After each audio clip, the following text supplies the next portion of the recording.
You got a nice match Sunday. It worked.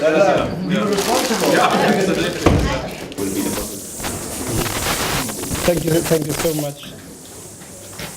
Let me immediately welcome the media at the Dirko press conference. Let me thank all of you for joining us as we welcome a patriot, Professor Karabus, whose prolonged order in the UAE is well documented. And all of you has written about that. Professor, I want to at this point of time indicate that, and we've said it a while back for months already, that the South African media also played a very positive role in getting the information out.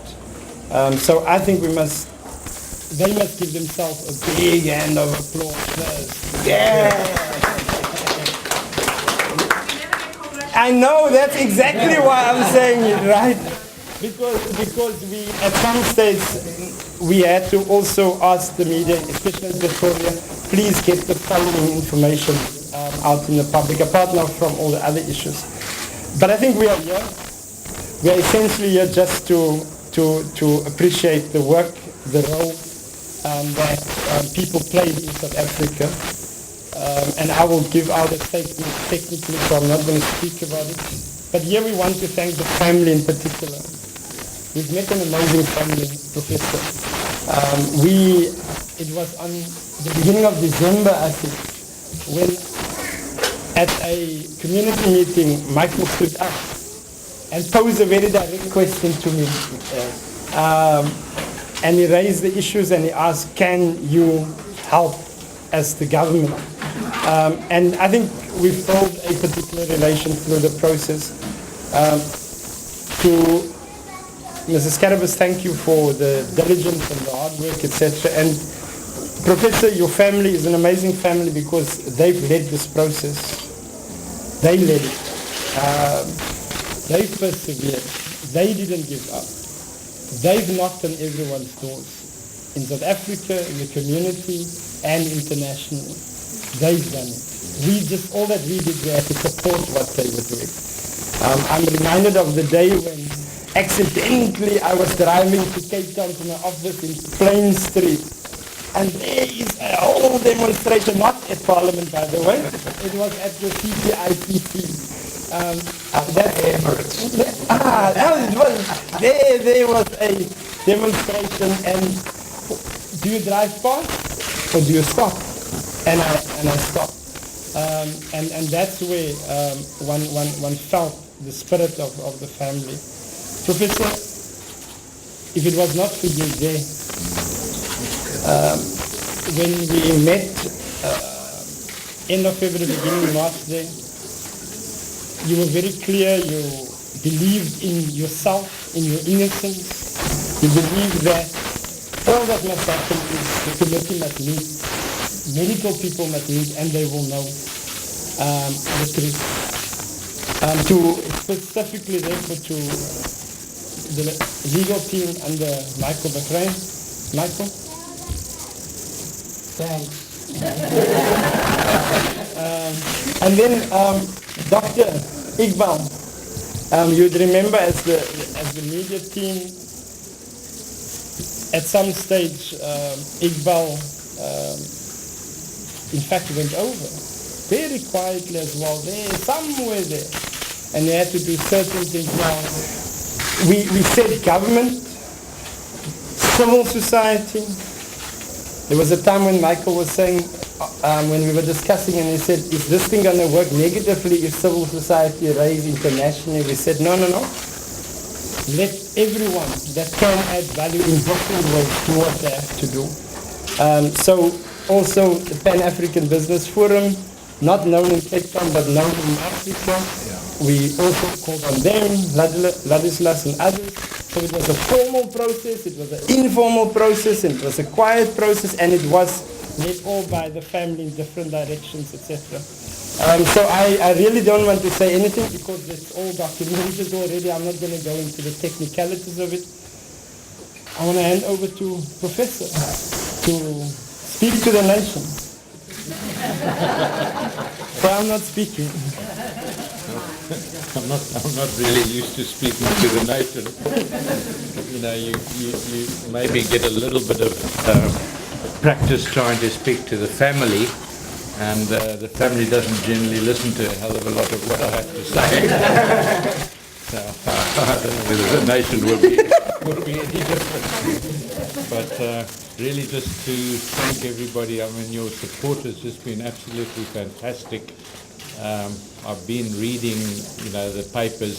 Unfortunately, there's very little that gets published in the Emirati papers, but now and again, and often it's wrong.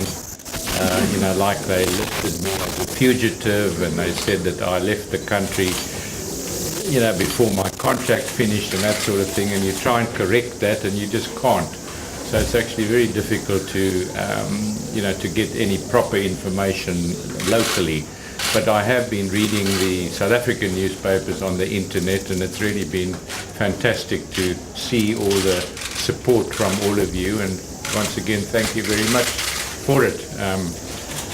As I said, I don't know how much of it penetrated, in the Emirates, but I'm sure some of it must have, because there was so much of it. And certainly all the expat population in the Emirates knew, all the ones I met, knew very much about what had happened to me, and they were all very sympathetic as well. So thank you very much for your support, and I really appreciate it, and it's nice to be home. Thank you, everyone. I want to underline what the Deputy Minister said. Without the press, we wouldn't have had the catalyst. I'm telling you right now, the legal process was taking us nowhere. It just somehow got to a dead end. We had decided as a family, we sat there at the dinner room table, and we decided that we better go public with this. Without the press, we would have gone nowhere. And I want to not only thank the press, but to say that you've got an enormous role to play in civil society around the world. This was something that we were able to influence a legal system in another country. And a legal system that's very difficult to understand and very difficult to work your way through, especially at us being foreigners and English speaking. So I've got to thank you, really. You just can't believe what this has done to our process.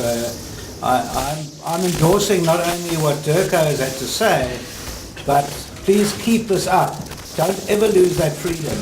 We in South Africa don't understand how fantastic our freedoms are. We need to embellish them, we need to grab them, hold them, and enforce them. Because without that freedom, we wouldn't have seen this table sitting here. That's for bloody sure. And I'm saying it in such broad terms because I can't think of anything else to say. As a lawyer, I'm used to being able to get a process, make things happen, and get a result. I couldn't get there. And the only way we could get there was via the press, TV, internet. I don't understand all the other stuff, but everything that was happening, and it was happening from you guys, so we should actually be pointing the finger, and the camera's there at you, because it certainly wasn't us. And I must tell you that the family, and in particular Sarah, worked like a dog, making sure that the world knew that the man was still alive and he was going to come home to South Africa. We're happy to be back in South Africa. I must also take my hat off to Cyril, your medical colleagues. They've been absolutely fantastic around the world. We've just recently heard from the Islamic Medical Association who supported the return. And I think it was brave of them. It was fantastic. SAMA has been out of this world. Absolutely out of this world. So SAMA, if anyone is out there from SAMA, please just remember that you stood by a colleague. I wish the legal profession would behave like that. But you stood by a colleague and you managed to bring him home. And South Africa managed to convince the World Medical Association to put a cautionary notice out there. So our South African medical profession, we need to be very proud of. So guys, thank you for everything. I just feel like crying. And the last person, just somebody that flew in early this morning. For the last 2-3 months, we also activated a very, they didn't know you, you've met them the first time, but also had to activate a very, very different kind of engagement in the African environment as well. Ladislas. First of all, Dr. Africa welcomed you. We are so deep touched to know that you are here. I was surprised the day where the Deputy Minister summoned my office at 1 o'clock in the night, telling me that I want everybody in the continent to make sure that you are back here. And we must also thank the President, Jacob Zuma, who supported him, that the civil society in the continent also must play a great role. And it's not only the joy for South Africa, it's the joy for the continent. I'm the chairman of the Pan-African Business Forum. I'll use this forum to thank the media, who have done a great job. You have done a wonderful job. And I will use this moment also to thank the Crown Prince Zayed of Abu Dhabi for listening to the African people. And I know Professor Dlamini Zuma also said, Maris, we trusted you that you can make this thing happen for us. And we are happy that he's back. Thank you for the family. Your patience, and we know how it is to have a family. All of us, the whole continent. It's not a joy for you alone, it's for the whole continent. Africa is behind you. And that's where we realize that South Africa believe believe in all, comment vous le dites, l'arc-en-ciel société. Je pense que vraiment c'est une bonne reconnaissance de savoir que l'Afrique du Sud reste un pays prospère. South Africa, we thank the government of South Africa to believe that we are all one. And this victory is for Africa. Thank you.